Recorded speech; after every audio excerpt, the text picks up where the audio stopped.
Hello ನಮಸ್ಕಾರ, ನಾನು doctor Sudeep, family physician, ಶಿವಮೊಗ್ಗದಿಂದ. ಸೊ ಈ ರಾತ್ರಿಯಲ್ಲಿ ನಾನು ವಿಡಿಯೋ ಮಾಡ್ತಾ ಇದ್ದೀನಿ. 11:30 ಗಂಟೆ ಆಗ್ತಾ ಬಂತು. ಯಾಕೆ ಡಾಕ್ಟರ್ ಮಲಗಲಿಲ್ಲ ಅಂತ ಕೇಳ್ಬೋದು. ನನಗೆ ನಿದ್ದೆ ಮಾಡೋಕ್ಕೆ ಪೇಷಂಟ್ಸ್ ಬಿಡ್ತಾ ಇಲ್ಲ. ಏನು ಸಮಾಚಾರ ಅಂದರೆ, ಬೆಳಗ್ಗೆ ಆದರೆ ರಾತ್ರಿ ಆದರೆ ಯಂಗ್ ಪೀಪಲ್ 30 ವರ್ಷ 20 ವರ್ಷದವರು 40 ವರ್ಷದ ಒಳಗಿನವರು ಎದೆನೋವು ಅಂತ ಬರ್ತಾ ಇದ್ದಾರೆ. ಏನು ಕಾರಣ ಅಂದರೆ, ಇದಕ್ಕೆ ಎದೆನೋವಿಗೆ ಕಾರಣ ಒಂದು ಹಾರ್ಟ್ ಅಟ್ಯಾಕ್ ಅಲ್ಲ. At present phobia, fear of death, ಮರಣದ ಭಯ. ನಾನು ಎಲ್ಲಿ ಹಾರ್ಟ್ ಅಟ್ಯಾಕ್ ಸತ್ತೋಗ್ಬಿಡ್ತೀನಿ ಅಂತ. ನೀವು ಯಾರು ಕೂಡ ಸಾಯಲ್ಲ ಹಾರ್ಟ್ ಅಟ್ಯಾಕ್ ಆಗಿ. ಧೈರ್ಯವಾಗಿರಿ.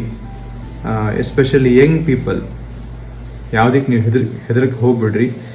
ನ್ಯೂಸಲ್ಲಿ ಬರೋಂಥ ಸನ್ನಿವೇಶಗಳನ್ನು, ಆ ಸುದ್ದಿಯನ್ನು ನೀವು ಕೇಳೋದನ್ನ ಕಮ್ಮಿ ಮಾಡಿ. ಆಟೋಮೆಟಿಕ್ಲಿ ನೀವು ಎದೆ ನೋವು ಬಿಟ್ಟು ಹೋಗ್ಬಿಡುತ್ತೆ. ಚೆಕಪ್ ಮಾಡಿಸೋದು ತಪ್ಪಂತ ನಾನು ಹೇಳ್ತಿಲ್ಲ, ಡಾಕ್ಟರ್ ಹತ್ರ ಹೋಗಬಾರ್ದು ಅಂತ ನಾನು ಹೇಳ್ತಿಲ್ಲ. ನಿಜವಾಗ್ಲೂ ಮೆದೆ ನೋವು ಬಂದರೆ ಖಂಡಿತವಾಗಿ ನೀವು ಬಂದು ಚೆಕಪ್ ಮಾಡಿಸ್ಕೊಳ್ಳಿ, ECG ಮಾಡಿಸ್ಕೊಳ್ಳಿ. ಇದಕ್ಕೆ ನೆಸರಿ ಟೆಸ್ಟ್ ಇದೆ, ನಿಮ್ಮ ಹತ್ತಿರದ ವೈದ್ಯರು ತೋರಿಸ್ಕೊಳ್ರಿ. ಅವ್ರು ನಿಮಗೆ ಟೆಸ್ಟ್ ಮಾಡಿ ನಿಮಗೆ ಕನ್ಫರ್ಮ್ ಆಗಿ ನಿಮಗೇನಿಲ್ಲ ಅಂತ ಕಳಿಸ್ಕೊಡ್ತಾರೆ. ಆದರೆ ಸುಮ್ಮನೆ ಭಯಪಟ್ಟು ನೀವು ಹೆದರ್ಕೊಂಡು ನಿಮ್ಮ ಅಮೂಲ್ಯವಾದ ಜೀವವನ್ನು ನೀವು ಹಾಳು ಮಾಡ್ಕೊಂಬಿಡ್ರಿ. ನನಗೆ ಅನಿಸ್ತಾ ಇದೆ, ಕಾಸ್ ಆಫ್ ಡೆತ್ ಇತ್ತೀಚಿನ ದಿನದಲ್ಲಿ ಹಾಸನ ಡಿಸ್ಟಿಕಲ್ಲಿ ಸಡನ್ನಾಗಿ ಇಷ್ಟೆಲ್ಲ ಡೆತ್ಸ್ ಆಯಿತು ಅಂತ ಫೈಂಡ್ ಔಟ್ ಮಾಡ್ತೀವಿ. ಸ್ಪೆಷಲ್ ಟೀಮ್ ಕೂಡ ಗೌರ್ಮೆಂಟ್ ಅದಕ್ಕೆ ನಿಯೋಜನೆ ಮಾಡಿದೆ, ಒಳ್ಳೆಯದು. ಸೊ ನನಗೆ ಅನಿಸುತ್ತೆ ಎಲ್ಲೋ ಒಂದೆರಡು ಡೆತ್ ಯಾವುದೋ ರಿಯಲ್ ರೀಸನಿಗೆ ಆಗಿರ್ಬೋದು, ಕಾರ್ಡಿಯಕ್ MI ಆಗಿರ್ಬೋದು. But rest of the case because of fear, ಎದೇನೋ ಬಂದ ತಕ್ಷಣ ಭಯಪಟ್ಟಿದ್ದಾರೆ.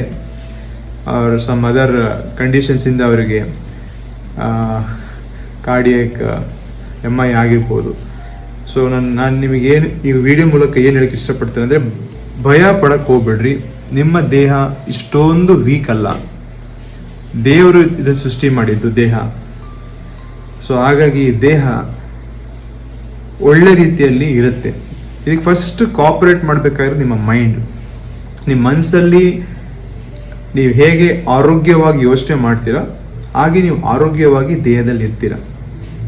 ನಿಮ್ಮ ಮನಸ್ಸಲ್ಲಿ ಬರೀ ಕಾಯಿಲೆ ಯೋಚನೆ ಮಾಡ್ತಾ ಇದ್ರೆ, ನಾನು ಬದುಕಲ್ಲ, ನಾನು ಸಾಯ್ತೇನೆ, ನನ್ನ ಕೈಲಿ ಆಗಲ್ಲ ಅಂತ ಅಂದ್ಕೊಂಡ್ರೆ ಈ ದೇಹ ಕೂಡ ಕೋಆಪರೇಟ್ ಮಾಡೋಕ್ಕೆ ಹೋಗಲ್ಲ. ಇದೇ ಇತ್ತೀಚಿನ ದಿನದಲ್ಲಿ 2020ನೇ ಇಸ್ವಿಯಲ್ಲಿ ಕೋವಿಡ್ ಟೈಮಲ್ಲಿ ಕೂಡ ಹೀಗೆ ಆಯಿತು. ಕೋವಿಡ್ ಬಂದ ತಕ್ಷಣ ಮಾಧ್ಯಮದವರು, ಕೆಲವೊಂದು ಚಾನಲ್ಸ್ಗಳು ಬಹಳವಾಗಿ ವಿಪರೀತ, ಈ ಟೆರರಿಸ್ಟ್ಗಿಂತ ವರ್ಸ್ಟಾಗಿ ಭಯಪಡಿಸೋಕ್ಕೆ ಸ್ಟಾರ್ಟ್ ಮಾಡೋದು. ಮಹಾಮಾರಿ, ಎಮ್ಮಾರಿ, ಕೋವಿಡ್ ಬಂದ ತಕ್ಷಣ ಸತ್ತೋಗ್ಬಿಡ್ತಾರೆ, ಹಾಗೆ ಹೀಗೆ ಅಂತ. ಇದನ್ನು ಕೇಳಿ ಕೆಲವರು ಸೂಸೈಡ್ ಮಾಡಿಕೊಂಡ್ರು, ಕೆಲವರು ಕೋವಿಡ್ ಬರ್ತಾನೆ ಭಯಪಟ್ಟು ಸತ್ತೋಗ್ಬಿಟ್ರು. ಅವ್ರ ಬಾಡಿ ಕೋಆಪರೇಟ್ ಮಾಡಲಿಲ್ಲ, ಯಾಕಂದರೆ ಮೈಂಡಲ್ಲಿ ಅಷ್ಟೊಂದು ಭಯ ಗ್ರಿಪ್ ಆಗಿಬಿಟ್ಟಿತ್ತು. ಸೊ ಹಾಗೆ ಈ ಒಂದು ಹಾರ್ಟ್ ಅಟ್ಯಾಕಿನ ಭಯ ಕೆಲವರು ಮನಸ್ಸಲ್ಲಿ ಗ್ರಿಪ್ ಆಗಿಬಿಟ್ಟಿದೆ. ಭಯ ಪಡ್ಕೊಂಡ್ಬಿಟ್ಟು ಅವರು ಭಯದಲ್ಲೇ ಜೀವಿಸ್ತಿರ್ತಾರೆ. ಏನೋ ಸ್ವಲ್ಪ ಎದೆನೋ ಬಂದ ತಕ್ಷಣ ಯಾವುದೋ ಕಾರಣಕ್ಕಾಗೋ ಅನ್ಎಕ್ಸ್ಪೆಕ್ಟೆಡ್ ಡೆತ್ಸ್ ಆಗ್ತಾ ಇದೆ. ಸೊ ನಾನು ಈ ಯುವ ಪೀಳಿಗೆಗೆ, ಅಥವಾ ಇರೆಸ್ಪೆಕ್ಟಿವ್ ಆಫ್ ಯುವರ್ ಏಜ್, ನಿಮಗೆ ಧೈರ್ಯ ಹೇಳ್ತಾ ಇದ್ದೇನೆ, ನಿಮ್ಮ ದೇಹ ಅಷ್ಟೊಂದು ವೀಕ್ ಅಲ್ಲ. ನೀವು ಚೆನ್ನಾಗಿ ದೀರ್ಘವಾಗಿ ಬದುಕ್ತೀರಾ. 70, 80, 100 ವರ್ಷ ಬದುಕೋಷ್ಟು ಸಾಮರ್ಥ್ಯ ಪ್ರತಿಯೊಬ್ಬರು ದೇವರು ಕೊಟ್ಟಿದ್ದಾನೆ. ಸೊ ಕೆಲವೊಂದು ಒಂದು ಜೀವನ ಶೈಲಿಯಲ್ಲಿ ನಾವು ಶಿಸ್ತು ಕ್ರಮನ ತೆಗೆದುಕೊಳ್ಬೇಕು. ಒಂದು ಮುಖ್ಯವಾಗಿ ನಾನು ಆಗಲೇ ಹೇಳಿದೆ, ನಿಮ್ಮ ಮೈಂಡ್ ಇದೆಯಲ್ಲ, ನಿಮ್ಮ ಮನಸ್ಸಿದೆಯಲ್ಲ, ಅದು ವೆರಿ ಪವರ್ಫುಲ್, ಬಹಳ ಶಕ್ತಿಶಾಲಿ. ಇವತ್ತು ಈ ಲೋಕದಲ್ಲಿ ಇವತ್ತೆಲ್ಲ ಏನೆಲ್ಲ ಇನ್ವೆನ್ಷನ್ ಆಗ್ತಾ ಇದೆ, ಬಿಕಾಸ್ ಆಫ್ ಗುಡ್ ಮೈಂಡ್. ಒಳ್ಳೆ ಆಲೋಚನೆ ಮಾಡೋರು ಒಳ್ಳೆ ಇನ್ವೆನ್ಷನ್ ಮಾಡ್ತಾರೆ, ಕೆಟ್ಟ ಆಲೋಚನೆ ಮಾಡೋರು ಕೆಟ್ಟ ಇನ್ವೆನ್ಷನ್ ಮಾಡ್ತಾರೆ. ಸೊ ನಿಮ್ಮ ಮೈಂಡ್ ಇದೆಲ್ಲ ತುಂಬ ಪವರ್ಫುಲ್ ಇದೆ. ನೀವು ಆರೋಗ್ಯವಾಗಿ ಇರ್ತೀನಿ ಅಂತ ಫಸ್ಟ್ ನಿಮ್ಮ ಮೈಂಡಿಗೆ ಬರಲಿ. ಇನ್ನೊಂದು, ಬಿ ಹ್ಯಾಪಿ, ಯಾವಾಗಲೂ ಸಂತೋಷವಾಗಿರಿ. ಒಂದು ಕೊಟೇಶನ್ ಹೇಳ್ತದೆ, ಹರ್ಷ ಹೃದಯ ಒಳ್ಳೆ ಔಷಧ, ಕುಗ್ಗಿದ ಮನಸ್ಸು ಒಣಮೈ ಅಂತ. ಹರ್ಷ ಹೃದಯ ಒಳ್ಳೆ ಔಷಧ, ಬೆಸ್ಟ್ ಮೆಡಿಸಿನ್ ಬಂದು ನೀವು ಹ್ಯಾಪಿ ಆಗಿರುವಂಥದ್ದು, ಸಂತೋಷವಾಗಿರುವಂಥದ್ದು. ಫಸ್ಟ್ ಎರಡನೇ ಸಂಗತಿ, ಸಂತೋಷವಾಗಿರ್ರಿ. ಮೂರನೇದು, ಬ್ಯಾಡ್ ಹ್ಯಾಬಿಟ್ಸಿಂದ ದೂರ ಇರಿ. ನಾನು ಹೇಳೋ ಅವಶ್ಯಕತೆ ಇಲ್ಲ, ಎಲ್ಲರಿಗೂ ಗೊತ್ತು ಏನು ಬ್ಯಾಡ್ ಹ್ಯಾಬಿಟ್ಸ್ ಅಂದರೆ. ಸ್ಮೋಕಿಂಗು, ಡ್ರಿಂಕ್ಸ್ ಏನು ಮಾಡ್ತೀರಾ, ಏನು ಸ್ಮೋಕ್ ಮಾಡ್ತೀರಾ, ಅಥವಾ ಯಾವ ಡ್ರಗ್ ಅಡಿಕ್ಷನ್ಸ್ ಇದೆ, ಎಲ್ಲ ರೀತಿಯಾದ ಬ್ಯಾಡ್ ಹ್ಯಾಬಿಟ್ಸು ನಿಮ್ಮ ದೇಹನ ಕೆಡಿಸುತ್ತೆ. ಆದಷ್ಟು ಎಲ್ಲ ಬ್ಯಾಡ್ ಹ್ಯಾಬಿಟ್ಸಿಂದ ದೂರವಾಗಿರ್ವಿ. ಮತ್ತು ಇವಾಗ ಇನ್ನೊಂದು ಟ್ರೆಂಡ್, ಈಟಿಂಗ್ ಹ್ಯಾಬಿಟ್ಸ್, ತಿನ್ನೋ ಆಹಾರ ಶೈಲಿ ಕೂಡ ತುಂಬ ಅದೊಂಥರ ಹ್ಯಾಪಸರ್ಡ್ ಆಗಿಬಿಟ್ಟಿದೆ. ಅಂದರೆ ಕ್ರಮಬದ್ಧವಾಗಿಲ್ಲ. ಈಗ ಟ್ರೆಂಡ್ ಏನಂದರೆ ಆಹಾರದಲ್ಲಿ ಏನು ಜಾಸ್ತಿ ಮಿಕ್ಸ್ ಮಾಡ್ತಾರೆ ಅದ್ರ ಟ್ರೆಂಡ್. ಫುಡ್ ವ್ಲಾಗರ್ಸ್ ಮಾಡ್ತಿರ್ತಾರೆ ವೀಡಿಯೋಸ್ನ, ಕೆಲವೊಂದು ಆಮ್ಲೆಟ್ಟಿಗೆ ಸ್ಪ್ರೈಟ್ ಹಾಕೋದು, ಚೀಸ್ ಹಾಕೋದು ಎಲ್ಲ ಒಟ್ಟು ಮಿಕ್ಸ್ ಮಾಡಿ ಅದು ತಿಂದರೆ ಅದು ಬಹಳ ಟೇಸ್ಟ್ ಅಂತ ಅಂದ್ಕೊಂಡಿದ್ದಾರೆ. ದಯವಿಟ್ಟು ಇರ್ರೇಷನಲ್ ಆಗಿ ಯಾವುದೇ ಒಂದು ಸೈಂಟಿಫಿಕ್ ರೀಸನ್ ಇಲ್ಲದೆ ಅಥವಾ ಒಂದು ಟ್ರೆಡಿಷ್ನಲ್ ಆಗಿ ಇರದೇ ಇರುವಂಥ ಫುಡ್ಡನ್ನು ದಯವಿಟ್ಟು ನೀವು ಆಹಾರ ಸೇವನೆ ಮಾಡಿಬಿಡ್ರಿ.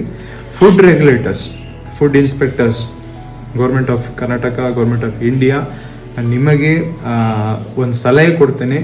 ಯಾವೆಲ್ಲ ಒಂದು ಹೊಸ ಪ್ರಾಡಕ್ಟ್ ಅಥವಾ ಹೊಸ ಫುಡ್ ಲಾಂಚ್ ಮಾಡ್ತಾರೆ, ನೀವು ದಯವಿಟ್ಟು ಅದನ್ನು ಪರೀಕ್ಷೆ ಮಾಡಿರಿ. Is it worth to eat? ತಿನ್ನೋ ಯೋಗ್ಯತೆ ಇದೆಯಾ? ಆ ತಿನ್ನೋ ಯೋಗ್ಯತೆ ಇದ್ದರೆ ಮಾತ್ರ ಆ ಮೆನ್ಯೂನ ಈವನ್ ಸ್ಮಾಲ್ ಒಂದು ಹಟ್ಟಲ್ಲಿ ಆಗಿರ್ಬೋದು, ದೊಡ್ಡ ರೆಸ್ಟೋರೆಂಟಲ್ಲಿ ಆಗಿರ್ಬೋದು, ಅದಕ್ಕೆ ಕ್ರಮಬದ್ಧವಾಗಿ ಕುಕ್ ಮಾಡುವಂಥ ನಿಯಮಗಳಿದ್ದರೆ ಮಾತ್ರ ಅದಕ್ಕೆ ಪರ್ಮಿಷನ್ ಕೊಡ್ರಿ. ಇಲ್ಲ ದಯವಿಟ್ಟು ಅದನ್ನು ನೀವು ಕಂಪ್ಲೀಟಾಗಿ ಬ್ಯಾನ್ ಮಾಡಿರಿ ಅಂಥ ಫುಡ್ಡನ್ನು. ಸೊ ಇದೆಲ್ಲ ಏನಾಗಿದೆ ನೋಡಿ, ಆಹಾರ ಶೈಲಿ ಇಸ್ ನಾಟ್ ಗುಡ್. ಈಗಿನ ಆಹಾರ ಪದ್ಧತಿ ಚೆನ್ನಾಗಿಲ್ಲ. Another thing is life style. ಕೆಲವರು ಎಕ್ಸಸೈಸೇ ಮಾಡಲ್ಲ. ಮೊದಲೆಲ್ಲ ವಾಹನಗಳಿರ್ತಿರಲಿಲ್ಲ, ಕಿಲೋಮೀಟರ್ ಗಟ್ಟಲೆ ನಡೀತಾ ಇದ್ರು ಶಾಲೆಗೆ ಹೋಗ್ಬೇಕಾದಾಗ, ಆಫೀಸಿಗೆ ಹೋಗ್ಬೇಕಾದಾಗ. ಈಗ ಎಕ್ಸಸೈಸ್ ಮಾಡಲಿಕ್ಕೆ ಅಂತ ಜಿಮ್ ಹೋಗೋಂಥ ಪರಿಸ್ಥಿತಿ ಇದೆ. ಸೊ ಜೀವನ ಶೈಲಿ ಸ್ವಲ್ಪ ಬದಲಾವಣೆ ಮಾಡ್ಕೊಳ್ರಿ. ಬೆಳಗ್ಗೆ ಬೇಗ ಹೇಳ್ರಿ, ಏನಾದ್ರು ಒಂದು ಎಕ್ಸಸೈಸ್ ಮಾಡಿರಿ. ಜಿಮ್ಮಿಗೆ ಹೋಗ್ಬೇಕಂತಲ್ಲ, ಡೂ ಸಮ್ ವಾಕಿಂಗ್ ಎಕ್ಸಸೈಸ್. ಮನೆಯಲ್ಲೇ ಸ್ಕಿಪ್ಪಿಂಗ್ ಮಾಡ್ಬೋದು, ಓಡ್ಬೋದು, some activities should be there. ಕ್ರಮಬದ್ಧವಾಗಿ ಊಟ ಮಾಡಿರಿ, ಎಷ್ಟು ಹಿತಮಿತವಾಗಿ ಎಲ್ಲ ಆಹಾರಗಳು ತಿನ್ನಿರಿ. ವೆಜ್, ನಾನ್ ವೆಜ್ಜು, ತರಕಾರಿ ಇರ್ಬೋದು, ಹಣ್ಣಿರ್ಬೋದು, ಎಲ್ಲದೂ ಬೇಕು ಮನುಷ್ಯನ ದೇಹಕ್ಕೆ. ಇದು ಜಾಸ್ತಿ ತಿನ್ನಿ, ಇದು ಕಡಿಮೆ ತಿನ್ನಿ ಅಂತ ನಾನು ಹೇಳೋಕೆ ಹೋಗಲ್ಲ. ಎಲ್ಲವೂ ಕೂಡ ಕ್ರಮಬದ್ಧವಾಗಿ ತಿನ್ನಿ. ಆಮೇಲೆ ಟೈಮ್ಲಿ ಮಲ್ಕೊಳ್ಳಿ.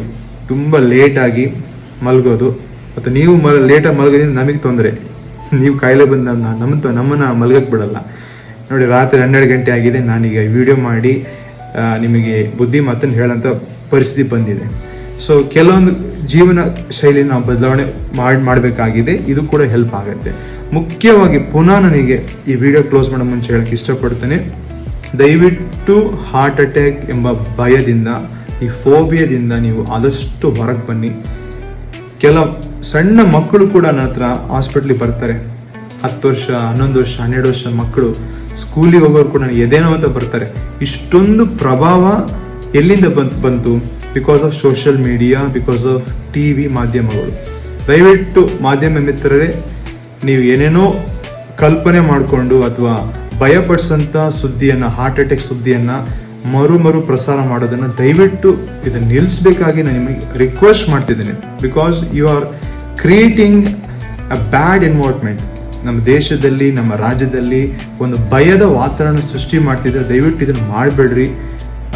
ನಿಮಗೂ ಮಕ್ಕಳಿದ್ದಾರೆ, ನಿಮಗೂ ಫ್ಯಾಮಿಲಿ ಇದೆ. ನೀವು ಮಾಡುವಂಥ ಒಂದು ಸ್ಟೇಟ್ಮೆಂಟ್ ಅದು ಅನೇಕರ ಲೈಫ್ ಇಂಪ್ಯಾಕ್ಟ್ ಅದು ಬದಲಿಗೆ ಒಳ್ಳೆ ಸ್ಟೇಟ್ಮೆಂಟ್ನ ಕೊಡ್ರಿ, ಒಳ್ಳೆಯ ಮಾಹಿತಿಯನ್ನು ಕೊಡ್ರಿ. ಒಳ್ಳೆಯ ಮಾಹಿತಿಯನ್ನು ಕೊಡಬೇಕಾದಾಗ ಜೀವನ ಸುಧಾರಿಸ್ಕೊಳ್ತದೆ. ಸೊ ಈ ರಾತ್ರಿಯಲ್ಲಿ ಕೂಡ ನಿಮಗೆ ರಿಕ್ವೆಸ್ಟ್ ಮಾಡ್ತೇನೆ, ಇಂಥರ ವೀಡಿಯೋಸ್ನ ಅನೇಕರಿಗೆ ಶೇರ್ ಮಾಡಿ. ಸಂಬಡಿ ಯಾರಿಗೊಬ್ಬರಿಗೆ ಹೆಲ್ಪ್ ಆಗ್ಬೋದು. ಓಕೆ, ಸೊ ಭಯದಲ್ಲಿ ಜೀವಿಸ್ಬೇಡ್ರಿ, ಆರಾಮಾಗಿ ಆರೋಗ್ಯವಾಗಿ ಬದುಕ್ರಿ. ಒಂದು ವೇಳೆ ನಿಮ್ಮ ಸಲಹೆ ಇದ್ದರೆ, ನಿಮಗೆ ಪ್ರಶ್ನೆಗಳಿದ್ದರೆ ಕಮೆಂಟ್ಸ್ ಮೂಲಕ ತಿಳಿಸ್ಕೊಡ್ರಿ. ನನಗೆ ಸಾಧ್ಯ ಆದರೆ ಇನ್ನೊಂದು ವಿಡಿಯೋ ಮೂಲಕವಾಗಿ ನಿಮ್ಮೊಟ್ಟಿಗೆ ಪುನಃ ಮಾತಾಡ್ತೇನೆ.